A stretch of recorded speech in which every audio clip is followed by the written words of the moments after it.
the scope of the healthcare work after 2017? What other healthcare work should Bergen Regional be doing better? The Open Public Meetings Act, which governs freeholder meeting procedures, does not apply directly to the activities of many county entities that are advisory, such as the current task force examining options for the future of Bergen Regional. Do you believe that all of those meetings should be open?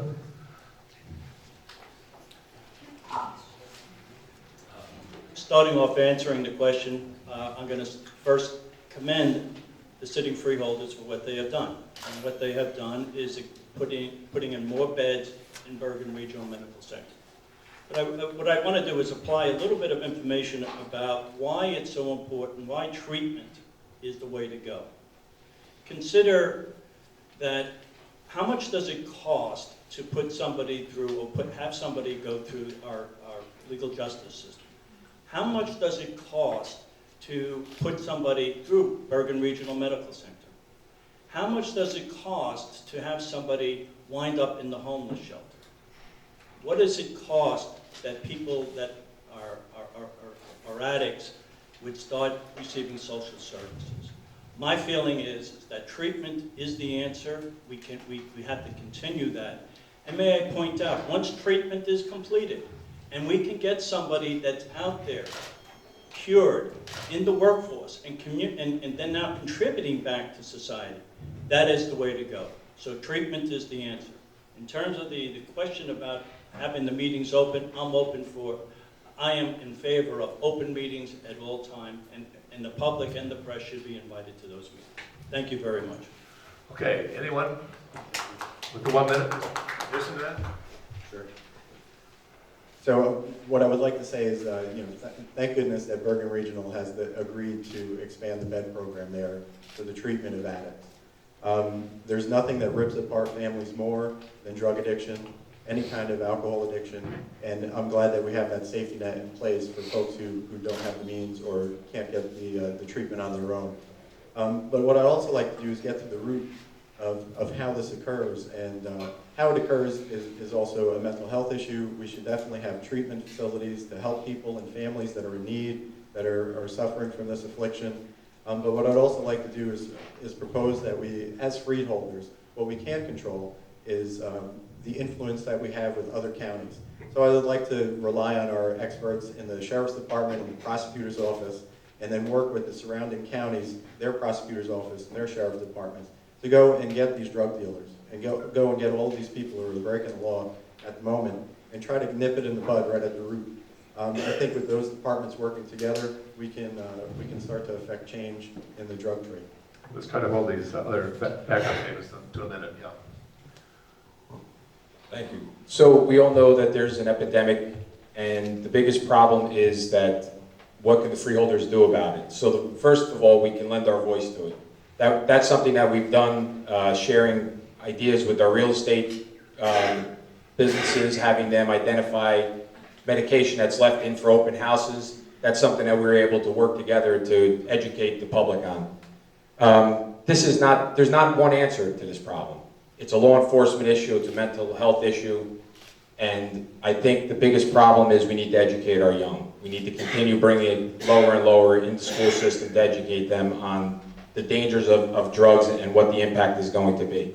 As far as real quickly on the meeting, we have to have a free flow of ideas. So that committee is not going to be doing any governmental work other than coming up with ideas. And we all know that in meetings, what ends up happening is if you send out ideas and the public's in the audience, people are going to be a little less anxious to give up ideas to throw out on the table. And you may lose out on some very good ideas from people that are a little hesitant to do it in a public setting. So I think the advisory meetings should be private.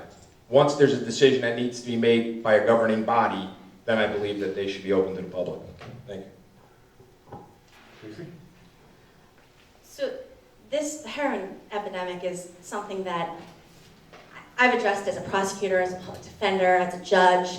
I fear it as a parent. It's our biggest nightmare as we're facing it in the community. And this is something I think that we actually have a lot of agreement on. I agree with what Freeholder Mitchell said. there is a responsibility as far as treatment is concerned. We need, and we have been continuing to push Bergen Regional Medical Center for more detox beds, more treatment beds, more facilities like Springhouse, which is doing a wonderful job of helping women turn their lives around through a therapeutic halfway house. There is also an aspect of enforcement. You know, I've worked with the prosecutor. We have a drug court in our county. We're working on seeing how we can apply that to municipal levels so we can get those interventions even earlier before it becomes a full-fledged addiction. There is a role for us to play and an important one, and that's why I'm actually very honored to be sitting on the advisory panel for Bergen Regional Medical Center so that we can chart the direction that the hospital is going to be playing. But it's more than just the hospitals, all of our hospitals. It's making sure that there's a continuum of care throughout our county so that we can provide the appropriate treatment. Thank you. Casey, do you want the microphone? I was just going to say that, you stole my thunder, but I was going to say it's not just about Bergen Regional doing something, it's about all of our hospitals in Bergen County taking a part and doing something together. And the other thing is, it's not all about just spending money and throwing it at the problem. We could have public service announcements of key leaders in our community and work with the hospitals and work with the media to go to the high schools, go to the middle schools and talk to students about what a heroin addiction looks like. It's not sexy. At a party it might be fun to pop pills, but what are the consequences to getting addicted? So that is something that we could do for free. And we just have to get the right people and a coalition to get it done. Tom, you want this? Sure, I love this. As you know, when I got on the Freeholder board, this was one of my main priorities. It was one of the first things I talked about with reporter Itzlin from the Record. I mentioned it in our 30-minute segments. I've worked with Maura DiDicola and all of the freeholders on this issue. This is not just a law enforcement issue, people. This is an epidemic. This is something that needs to be addressed, and we need to do something about it. Most heroin addicts suffer from at least one mental illness. And what is the key to this? The key is to rehabilitate people, to get them education. John Mitchell stated, which I stated in my broadcast with John Insulin, it costs much more money to put people in jail than it does to rehabilitate them. And when they come out of jail, you don't have to guarantee they're going to be a productive member of society. We need to make people more productive members of society. And if we want to turn our back on an epidemic like this, it's a mistake. It's a total mistake. We need to educate our children, younger. Middle school, grammar school, they need to be aware of the problems that are going to happen with drugs. Thank you.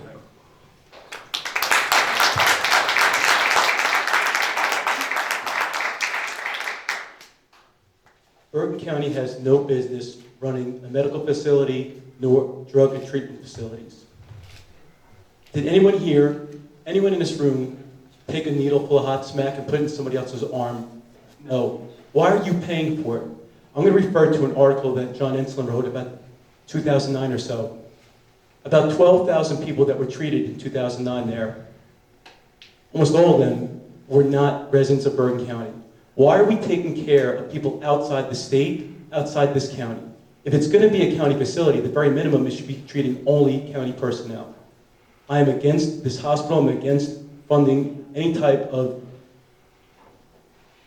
drug and treatment facilities. Thank you. Who has three? The question about Steve. You want me to read it? You want to read it?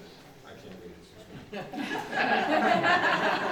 No, I never thought of that. That's a really good point.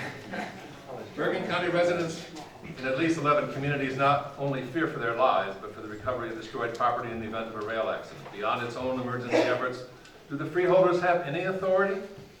And should they?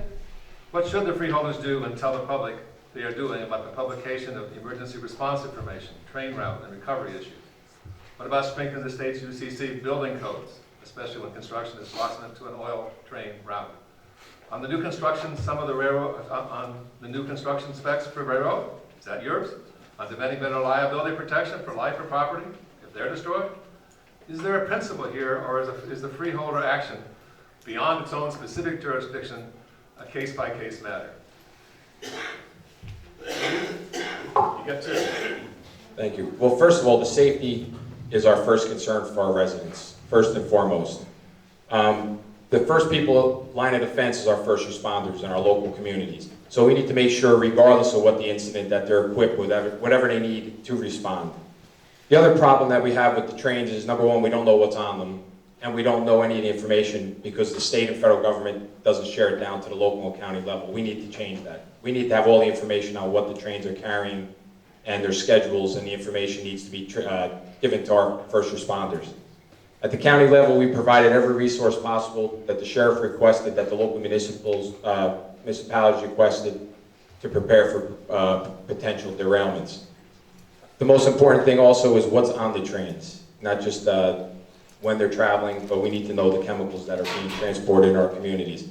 I know that once the county executive took office, we all know that his 39 years of firefighting jumped on this issue to make sure that we start working with the companies to give us the proper equipment to handle any type of derailment right at the scene of it happening, so that it's actually sitting there waiting. Some of this stuff is very costly, so we need to work with those companies to make sure that our communities are prepared to respond.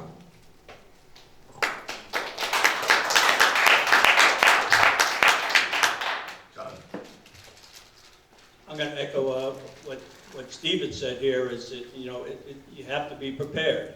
We can't stop commerce, but certainly at the same time, it's our obligation as elected officials to make sure that if anything happens, it reminds me a little bit of when we were preparing for Hurricane Sandy. A lot of preparation went in for Hurricane Sandy. And guess what? After the hurricane occurred, there were a lot of things that we did not contemplate. We have to be flexible for any kind of contingency. And I'm confident that the law enforcement and